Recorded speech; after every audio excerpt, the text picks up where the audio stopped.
King Midas had barns that bulged and coffers that sang when opened, yet his eyes always searched for one more shimmer.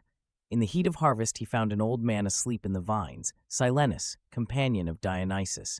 Midas offered shade, bread, and music for 10 days, then led his guest back to the god's procession. Pleased, Dionysus smiled. Ask, and it is yours. Midas did not pause. Let all I touch become gold. The wish took root at once. On the walk back to his palace, he pressed a twig between his fingers and felt it stiffen into a gleaming rod. Dewy roses hardened into perfect ornaments. Door handles, shawls, the tassel on a curtain, each brightened at his touch. He walked like a sunrise, laughing. Then came hunger. A servant set bread and figs before him. They clanged against his teeth like coins. Water poured into his cup and stilled as a lump. He tried to peel a grape. It flashed and stuck to his fingers. Delight curdled into dread. Small feet pattered across the floor. His child, hair smelling of sleep, arms flung wide, ran to him. Habit lifted his hands. Love closed the distance.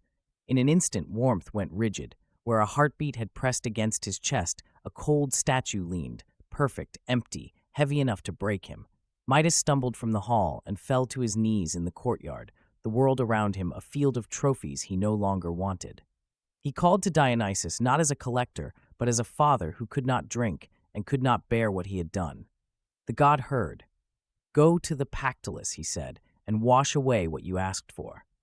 Midas ran to the river, slid down the bank, and plunged his arms into the current. The water seized the gold and carried it downstream until the sand itself glittered with his lesson. When he lifted his hands, they were only hands, lined, human, blessed with nothing more than touch. He returned to the palace slowly.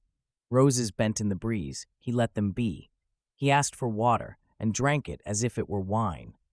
He sent for carvers to free what could be freed and for priests to pray over what could not.